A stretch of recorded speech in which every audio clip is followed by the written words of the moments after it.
Welcome to टिकलेज academy. आज के video में गैमा फंक्शन ये टॉपिक का 7th प्रॉब्लम स्टडी करेंगे और ये इंटीग्रल कैलकुलस यूनिट में आता है। तो देखिए क्वेश्चन आपके सामने है। क्वेश्चन में लिखा है evaluate the integral 0 to 1 dx by under root of minus of log x. तो चलो हम ये प्रॉब्लम सॉल्व करेंगे और इस टाइप के प्रॉब्लम सॉल्व करने के लिए आपको गैमा फंक्शन के कुछ बेसिक फार्मूलेज और गैमा फंक्शन का डेफिनेशन पता होना चाहिए। देखो यहाँ पे आप राइट साइड में देख सकते हैं। देखो येलो कलर के बेल्ट में आपको सभी फार्मूलेज और गैमा फंक्शन का सबसे ऊपर आपको डेफिनेशन यानी फार्मूला मिल जाएगा। हम इन्हीं का यहाँ पे यूज करने वाले हैं। तो गैमा फंक्शन का डेफिनेशन अगर आप चेक करेंगे, सबसे ऊपर में जो लिखा है gamma function of n equal to integral 0 to infinity वाला, ये जो स्टैंडर्ड फॉर्म है ये गैमा फंक्शन का स्टैंडर्ड फॉर्म है। तो आपको क्या करना है, सबसे पहले गिवन इंटीग्रल को, जो गिवन इंटीग्रल है इसको हम ये गैमा फंक्शन के स्टैंडर्ड फॉर्म में कन्वर्ट करेंगे, यानी गैमा फंक्शन के डेफिनेशन के अकॉर्डिंग ये गिवन इंटीग्रल को सेट करेंगे। तो देखो गिवन इंटीग्रल को हमने एज अ आई लिया है और अब ये गिवन इंटीग्रल को हम ये गैमा फंक्शन के स्टैंडर्ड फॉर्म में कन्वर्ट करने वाले हैं। उसमें 0 to इन्फिनिटी इंटीग्रल है, then e to the power minus x, x to the power n minus 1 into dx ऐसा है। जबकि जो गिवन इंटीग्रल है वो उस फॉर्म में नहीं है। तो सबसे पहले देखो गिवन इंटीग्रल में under root of minus log x है ना। तो हम एक काम करेंगे, ये अंडर रूट को हटा देंगे, माइनस लॉग एक्स को भी हटा देंगे। उसके लिए हम यहाँ पे सब्सटीट्यूशन मेथड का यूज करेंगे। तो उसके लिए हम यहाँ पे क्या सब्सटीट्यूट करेंगे, तो माइनस ऑफ लॉग एक्स के जगह कोई दूसरा वेरिएबल ले लो, फॉर एग्जांपल t। तो हमने लिखा है put minus log x is equal to t। ठीक है, अब ये माइनस लॉग एक्स में जो माइनस है वो x के पावर में लेके जाओ, तो ये हो जाएगा log x to the power minus 1 equal to t. कैसे, इसके लिए हमने एक लॉग का फार्मूला यूज किया। देखो फार्मूला ऐसा है, लिख के दे रहे हैं, log of a to the power b, ये होता है b log a, मतलब a के पावर में जो b है ना वो बाहर आता है। तो वैसे ही जो लॉग के सामने जो माइनस है वो x के पावर में चला गया।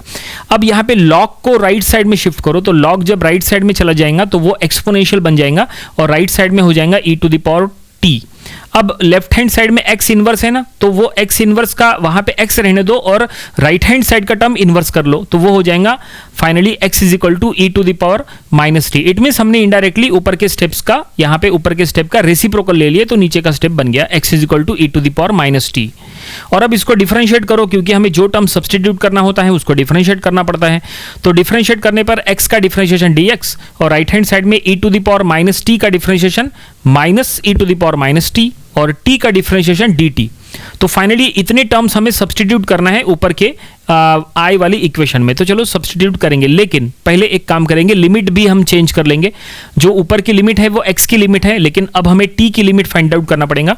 तो x का लोअर लिमिट जब 0 है तब t का लिमिट क्या होगा देखो, और x का अपर लिमिट जब 1 है तो t का लिमिट क्या होगा देखो, हम बताते हैं आपको क्या करना है। ये जो लिमिट है यानी x का वैल्यू 0, x का वैल्यू 1, ये कहाँ पुट करना है देखो, यहाँ पे x, ये देखो ये जो है ना, ये जो हमने x inverse is equal to e to the power t, ये वाले ये इक्वेशन में क्या करो, x की वैल्यू 0 और 1 पुट करो। जब आप x की वैल्यू 0 पुट करोगे तो आपको t मिलेगा इन्फिनिटी, ठीक है। और जब x की वैल्यू वहां पे आप 1 पुट करोगे तो आपको t का वैल्यू मिल जाएगा 0।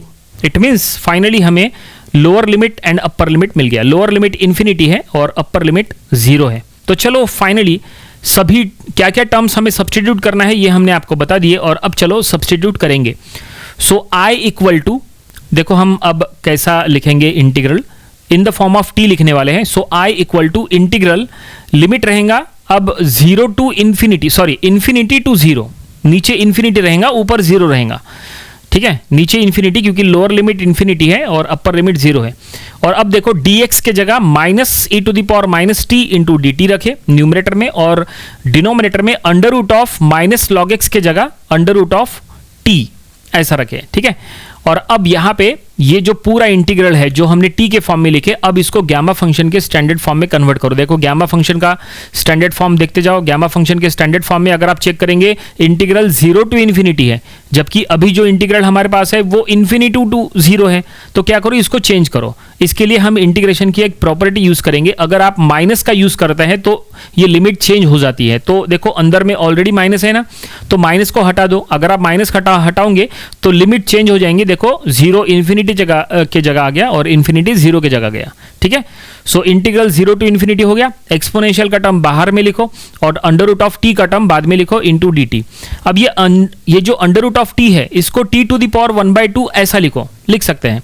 और अब ये t टू द पावर 1/2 जो डिनोमिनेटर में है उसको न्यूमरेटर में शिफ्ट करो, तो ये हो जाएगा t to the power -1/2 into dt। अभी भी चेक करो क्या ये गामा फंक्शन के स्टैंडर्ड फॉर्म में आ गया, नहीं, एक स्टेप बाकी है। तो देखो हम क्या करेंगे, अब ये t टू द पावर -1/2 को हम ऐसा लिखेंगे, देखो -1/2 यानी 1/2 -1, 1/2 -1 करेंगे तो -1/2 आता है। तो फाइनली ये जो हमने यहाँ तक जो हमने सॉल्व किया है, क्या ये गामा फंक्शन के स्टैंडर्ड फॉर्म में है? यस, बिल्कुल ये गामा फंक्शन के स्टैंडर्ड फॉर्म में है। यहाँ पे आप देख सकते हैं n की वैल्यू 1/2 है, गामा फंक्शन के स्टैंडर्ड फॉर्म में है। गामा फंक्शन का जो डेफिनेशन है वो इन द फॉर्म ऑफ x था, अभी जो हमने इंटीग्रल तैयार किए हैं वो इन द फॉर्म ऑफ t है, और n का वैल्यू क्या है? n का वैल्यू है 1/2। तो फाइनली अब हम यहाँ गामा फंक्शन का डेफिनेशन यूज करेंगे और ये पूरे इंटीग्रल के जगह लिखेंगे गामा फंक्शन ऑफ n, यानी ही गामा फंक्शन ऑफ 1/2। और गामा फंक्शन ऑफ 1/2 क्या होता है? तो देखो फार्मूलीज की लिस्ट में फार्मूला नंबर 5 आप देख सकते हैं, देखो फार्मूला नंबर 5 देखो, गामा फंक्शन ऑफ 1/2 क्या दिखाई दे रहा है? Under root of pi. इसका मतलब हम इसके जगह लिख सकते हैं i equal to under root of pi. ठीक है, तो यहां तक हमने सॉल्व किए और कुछ भी सॉल्व करने की जरूरत नहीं है।